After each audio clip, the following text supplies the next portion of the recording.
Let us introduce ourselves first. My name is Natalia Nicholas, or you can just call me Ray for short. My name is Dimas Arya Zaputra. My name is Taskia Soleh Tumpus. My name is Daya Fidah Kamalia. My name is Rizka Melkarani. Dan di belakang layar kita ada Abdul Qadir Jilani dan Usman Bahtiar. Yang pertama, kata pengantar. Tahap pertama dalam proses pemberian kredit adalah pengajuan permohonan kredit oleh calon debitur. Permohonan ini bisa diajukan secara tertulis, tetapi dalam prakteknya lebih banyak dilakukan secara lisan. Pada tahapan ini, bank berkenalan dengan calon debitur, terutama apabila calon debitur tersebut bukan merupakan nasabah bank. Debitur menyerahkan fotokopi surat jaminan yang akan dimasukkan ke bank seperti sertifikat tanah, BPKB, dan lain-lain. Dan selanjutnya itu pengumpulan data dan pengamatan jaminan. Apabila permohonan kredit dinilai layak, maka pihak bank dalam izin account officer atau AO akan mengadakan pengumpulan data lapangan baik menyangkut data pribadi maupun reputasi dan hal-hal lain yang berhubungan dengan bisnis dan calon debitur. Antara lain itu ada identitas calon debitur, bidang usaha, lokasi, dan nama usaha. Yang selanjutnya pengumpulan data dan pengamatan jaminan. Untuk calon debitur yang merupakan karyawan unit, tentu saja data yang dikumpulkan tidak akan kompleks yang diuraikan di atas. Biasanya untuk karyawan data yang dikumpulkan adalah nama perusahaan, tempat dia bekerja, besaran penghasilan per bulan, yang biasanya dibuktikan dengan surat keterangan gaji, dan sumber dan jumlah penghasilan tambahan apabila ada.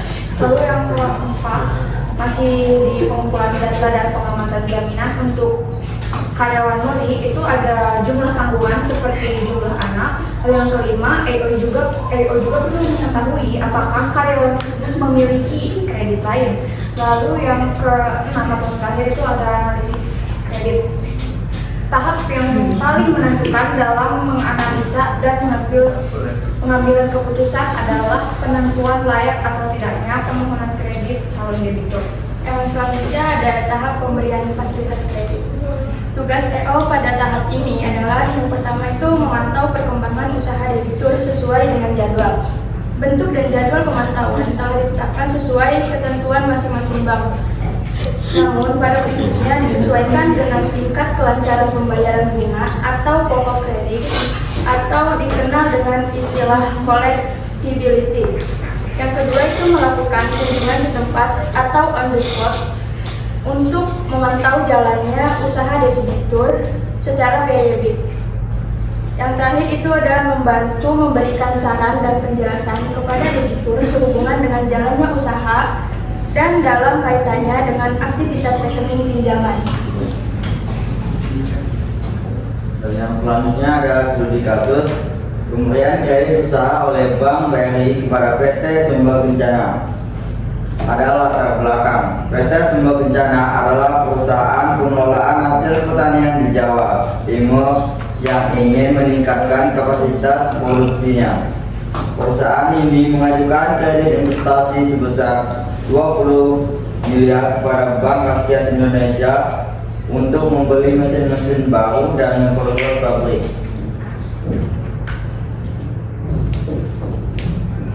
BRI sebagai bank yang fokus pada pembiayaan sektor produktif melakukan analisis menggunakan prinsip 5C. Yang pertama itu ada karakter. BRI memeriksa rekam jejak PT Sumber Kencana melalui laporan keuangan dan catatan kredit.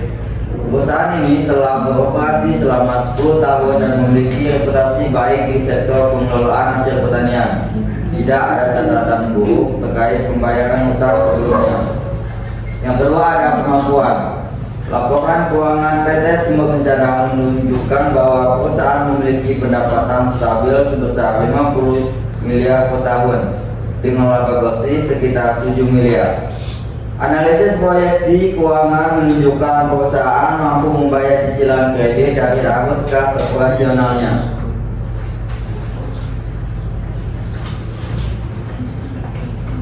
Yang ketiga ada modal. PT Sumber Kencana telah menginvestasikan lebih dari 30 miliar dari modal sendiri untuk pembangunan pabrik dan pengadaan mesin. Ini menunjukkan komitmen kuat perusahaan terhadap pengembangan bisnisnya. Yang keempat, ada jaminan. Perusahaan menawarkan agunan berupa sertifikat tanah dan bangunan pabrik serta mesin produksi yang akan dibeli. Nilai agunan yang diberikan mencapai 25 miliar, cukup untuk menutupi risiko kredit. Yang kelima, ada kondisi ekonomi. BRI memeriksa prospek industri pengelolaan hasil pertanian di Indonesia yang sedang tumbuh pesat karena meningkatnya permintaan ekspor dan konsumsi dalam negeri. Situasi ini mendukung kelangsungan usaha PT Sumber Kencana. Lalu keputusan BRI adalah setelah mengevaluasi kelayakan kredit berdasarkan analisis 5C, BRI menyetujui pemberian kredit investasi sebesar 20 miliar dengan tenor 7 tahun dan suku bunga komersial yang kompetitif. Lalu hasilnya, dengan tambahan dana tersebut, PT Sumber Kencana berhasil meningkatkan kapasitas produksi hingga 40% yang berdampak langsung pada peningkatan pendapatan perusahaan. Perusahaan mampu membayar cicilan kredit secara lancar dan bahkan melunasi kredit sebelum jatuh tempo.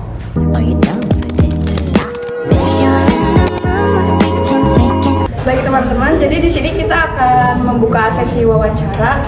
Saya akan mewawancarai dulu kelompok 1. Kelompok 1, jadi kalian tuh udah paham belum sih maksud dari prinsip dasar pemberian kredit ini?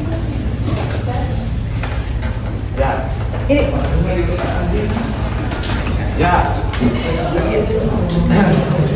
Mengenai prinsip pemberian kredit, saya sudah paham untuk beberapa materi yang telah disampaikan tadi, terutama khususnya tujuan dari pemberian kredit itu sendiri. Iya, jadi kira-kira apa yang didapat? Kayak prinsip dasar pemberian kredit itu apa sih, gunanya itu apa gitu? Yang mendapati tadi, jadi berdasarkan penggambaran saya bahwa prinsip pemberian kredit itu adalah memberikan peminjaman kepada nasabah atau seorang individu yang ingin meminjam dan akan menjadi pengeluaran untuk jangka waktu yang cukup lama yang diberikan oleh kreditur. Kreditur itu yang meminjam ya, Karel. Ya. Baik, udah bagus ya Bunda, terima kasih ya. Baik teman-teman, saya akan membuka sesi tanya jawab pada kelompok 2. Halo kelompok 2. Hai. Saya akan menanyakan tentang presentasi saya tadi sama kelompok saya itu.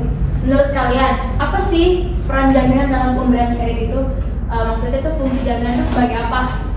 Baik, fungsi di jaminan kredit yaitu 1. Mengurangi risiko kreditur, 2. Meningkatkan kepercayaan kreditur, 3. Mempermudah akses kredit, 4. Mendorong disiplin keuangan, dan 5. Meningkatkan likuiditas kreditur. Ada lagi mungkin teman-teman yang lain mau ditambahkan? Iya. Baik, mungkin segitu saja sesi tanya jawab dari kelompok 2. Terima kasih ya.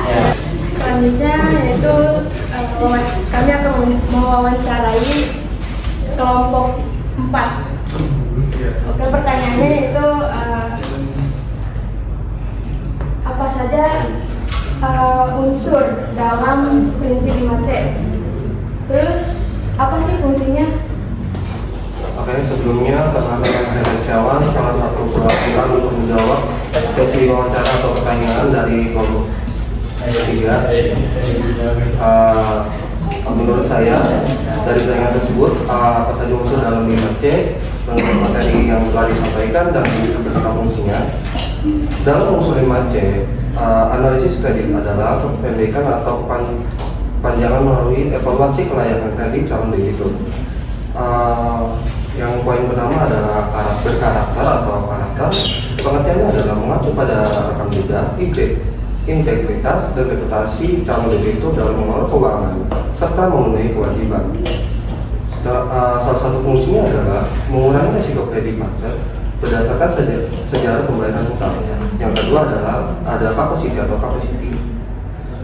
Kemampuan calon debitur dalam menghasilkan pendapat untuk membayar cicilan kredit.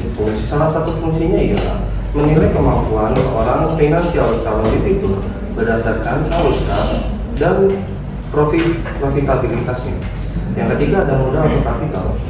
Pengertian dalam jumlah investasi atau aset yang memiliki calon debitur menunjukkan komitmen finansial mereka terhadap suatu usaha atau usaha yang telah mereka bangun. Salah satu fungsinya adalah mengurangi ketergantungan pada sistem pinjaman. Yang keempat ada jaminan atau kolateral. Pengertiannya adalah aset yang diberikan sebagai anggunan oleh debitur untuk menjamin pembayaran sebuah kredit. Salah satu fungsinya ialah meminimalkan resiko kerugian bagi bank yang memberikan pinjaman. Yang kelima dan poin terakhir ialah kondisi ekonomi atau condition. Pengertiannya ialah faktor eksternal seperti situasi ekonomi, tren industri, dan prospek pasar yang mempengaruhi usaha debitur. Salah satu fungsinya ialah mengidentifikasi risiko eksternal yang dapat mempengaruhi kemampuan debitur membayar kredit. Kesimpulannya ialah kelima unsur ini membantu bank atau pemberian peminjaman untuk mengurangi risiko kredit macet, memastikan bayaran calon debitur dan meningkatkan keberhasilan pemberian dana. Analis ini juga memerlukan bank dalam menetapkan syarat dan ketentuan kredit yang sesuai. Ini adalah jawaban dari kami kelompok 4. Kurang lebihnya mohon maaf. Terima kasih. Oke, terima kasih atas jawabannya kelompok 4. Jadi kesimpulan dari materi kita, prinsip dasar pemberian kredit adalah pedoman yang digunakan oleh lembaga keuangan atau bank untuk menilai kelayakan calon debitur sebelum memberikan pinjaman. Prinsip ini bertujuan untuk meminimalkan risiko kredit macet dan memastikan kredit diberikan kepada pihak yang benar-benar mampu dan bertanggung jawab. Baik, terima kasih kepada Ibu dosen dan teman-teman telah berkenan mendengarkan hasil kerja kelompok kami. Dan di sini saya akhiri. Assalamualaikum warahmatullahi wabarakatuh.